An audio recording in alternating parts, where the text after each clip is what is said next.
Сәлем достар, бүгінгі біздің тақырып жүрек қан-тамыр жүйесі. Жүрек, кор, өзіне құйылатын вена сабауларынан қанды қабылдап және оны артерия жүйесі арқылы айдайтын қуысты, бұлшықетті ағза болып табылады. Жүректің пішіні конус тәрізді, алға солға қарай бағытталған және кеуде қуысында орналасқан, өкпемен көршілес жататын бұлшықетті ағза.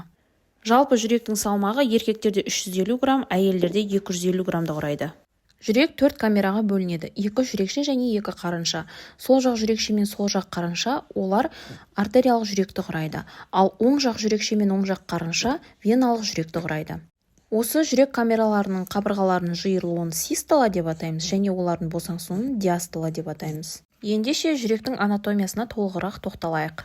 Мына суретте жүректің артқы бөлігі көрсетілген, яғни осы бөлігі жүректің негізі деп аталынады, базис кордис деп аталынады. Одан кейін жүректің ұшы апекс кордис деп аталынады. Жүрек кеуде қуысында орналасқан бұлшықетті ағза.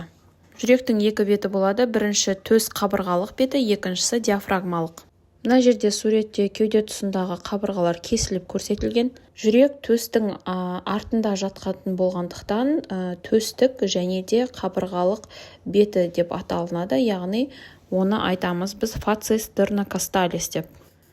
Жүрек төстің денесімен 3-ші және 6-шы қабырғалар шеміршектерінің артында орналасады. Келесі жүректің төменгі көкеттік беті фацис диафрагматика деп аталынады, яғни көкетпен жанасып жатады. Жүректің көрші жатқан ағзалары өкпе және сондай-ақ жүрек қан тамырлардан тұрады. Жүректі көлденең жүретін жүлгелер бар. Бұл жүлгелер қарыншалар мен жүрекшелерді бөліп тұратын жүлгелер болып табылады. Ол жүлгелерді sulcus coronaris деп атаймыз. Жүлгеге енді анықтама бере кетсем, жүлге деп отырғанымыз ол ойық тәрізді нәрсе, яғни сол аралықта бөлініп көрсетіліп тұрады сырт жағынан. Келесі суретте жүректің алдыңғы бөлігінде ұзына бойлы жүлге жүргізілген. Бұл жүлге екі қарыншаларды бір-бірінен бөліп тұратын жүлге болып табылады. Дәл сондай-ақ жүректің артқы бөлігінен де дәл осындай жүлге жүргізіліп, екеуі қосылып жүрек тілігін құрайды. Оны инцизура аписис кордис деп атаймыз. Оң және сол жақ жүрек жиектері бірдей емес. Оң жақ жиегі сүйірлеу болып келсе, сол жақ жиегі қабырғасы қалыңдау болып келеді. Өйткені ол жақта сол жақ қарыншаға көптеп күш түскеніне байланысты. Келесі суретке назар аударсақ, мынау жүректің ұшы деп айттық, апекс кордис. Одан кейін жүректің оң жақ құлақшасы және де жүректің сол жақ құлақшасы. Жүректің оң жақ құлақшасы оң жақ жүрекшеге сәйкес келеді. Одан кейін оң жақ қарынша, сонымен қатар сол жақ қарынша, сондай-ақ сол жақ жүрекшеге бөлінеді. Келесі төменгі қуысты вена, ол вена кава инфериор деп аталынады. Келесі жоғары қуысты вена, оны вена кава супериор деп атаймыз. Сонымен қатар аорта, аортаның 3 тармағы, тармақталатын доғасынан шығатын, және сонымен қатар оң жақтан келетін оң жақ өкпе венасы, сонымен қатар сол жақтан келетін сол жақ өкпе веналары болып бөлінеді. Сонымен қатар өкпе сабауы, мына көрсетіліп тұрған. Сондай-ақ сол жақ тәждік артериялар және де оң жақ тәждік артериялар, бұлар яғни жүректің өзін қанмен қамтамасыз ететін қан тамырлар. Енді жүректің ішкі жағына үңіліп қарасақ, жүректі айттық 4 камерадан тұрады деп. Олар бірінші сол жақ жүрекше, одан кейін сол жақ қарынша, сондай-ақ оң жақ қарынша және де оң жақ жүрекше болып бөлінеді.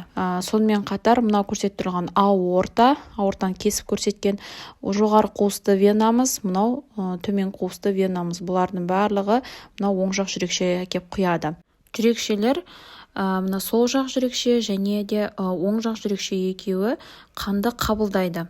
Ал оң жақ қарынша мен сол жақ қарынша керісінше қанды айдайды. Оң қарынша қанды өкпе сабауына айдаса, ал сол жақ қарынша аортаға айдайды.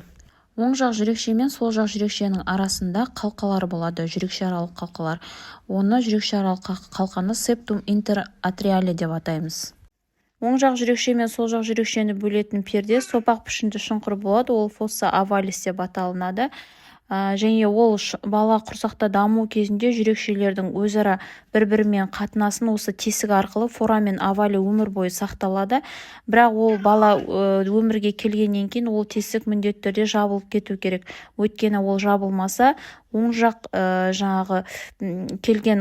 келген көмір қышқыл газына қаныққан қан тамыр мен оттегіге қаныққан сол жақ жүрекшеге келетін оттегіге қаныққан қан екеуі бір-бірімен араласып, яғни ол кезде жүректің жұмысы нашарлайды. Сіздерге түсінікті болсын деген мақсатпен осылай сызып түсіруді, яғни жөн көрдім. Бірінші дөңгелек сызасыздар, осы дөңгелекті төртке бөлесіздер. Мына сол жақ жүрекшеміз, мына сол жақ қарыншамыз, мына оң жақ жүрекше, мына оң жақ қарынша. Енді сол жақ жүрекше мен оң жақ қарыншаның арасында екі жармалы қақпақша болады. Оны митральный клапан деп те атасақ болады. Келесі, оң жақ жүрекше мен оң жақ қарыншаның арасында үш жармалы қақпақша болады. Немесе оны латынша трискупитальный клапан деп те атасақ болады. Енді тағы бір қақпақшалар бар. Екі қақпақша және де тағы да екі қақпақша бар. Ол бірінші сол жақ қарыншадан шығатын аорта. Мынау аорта. Осы аортаның қақпақшасы бар. Ол қақпақшаны айтамыз, яғни ажартай тәрізді деп. Одан кейін келесі өкпе сабауы. Ол оң жақ қарыншадан шығатын өкпе сабауы бар бізде. Бұл өкпе сабауында да жарты ай тәрізді қақпақша болады. Енді келесі бізде жалпы жүректе сол жақ жүрекше мен оң жақ жүрекшенің екеуінің жалпы қызметі бұл қанды қабылдап алу болып табылады. Ал сол жақ қарынша мен оң жақ қарыншаның қызметі жалпы қанды айдау қызметін атқарады. Енді жүректе систола және диастола деген қызметі бар. Систола деп отырғанымыз, яғни жүрек жиырылуы, яғни сол жақ жүрекшеде жүрек жиырылуы нәтижесінде қанды, яғни сол жақ қарыншаға айдайды.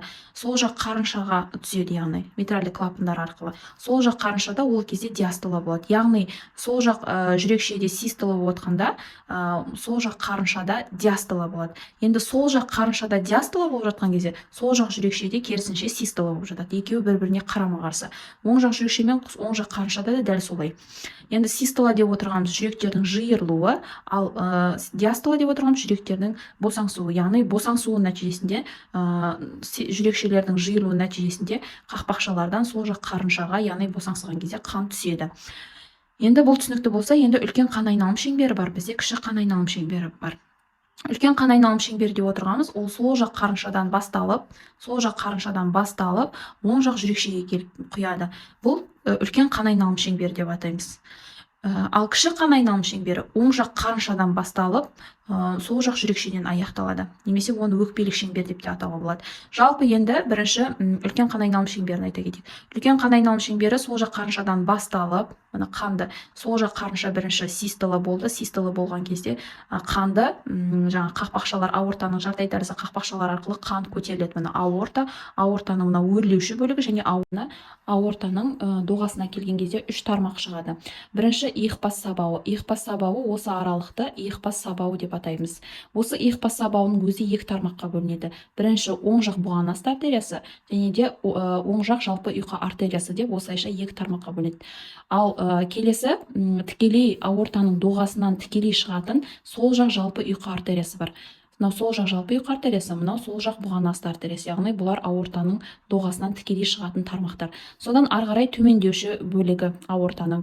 Сосын жалпы аорта қолқа шыққаннан кейін ол іш қуысындағы, кеуде қуысындағы жалпы барлық организмге қанды, яғни оттегіге қаныққан қанды тасымалдайды. Жалпы сол кезде микроциркуляциялық арна болады. Микроциркуляциялық арна деп отырғанымыз жасушалық деңгейде жалпы қан тамырларының барлығы бірінші артерия, артериола, капилляр, прекапилляр, капилляр, посткапилляр және де венула, сонымен қатар венаға ауысады. Осы аймақтағы жалпы артериядан венаға ауысатын бөлікті, яғни сол деңгейдегі бөлікті микроциркуляциялық арна деп атаймыз.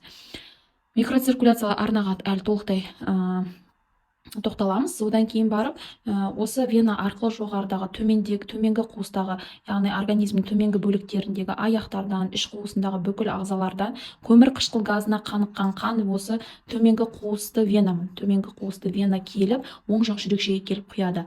Және екінші жоғары жақтан келетін, яғни мидан келетін, сонымен қатар бастағы, мойындағы, жалпы беттегі қолдардан келетін осы жоғары қуысты вена, сояқтардан келетін көмірқышқыл газына қаныққан жоғары қуысты вена деп аталады.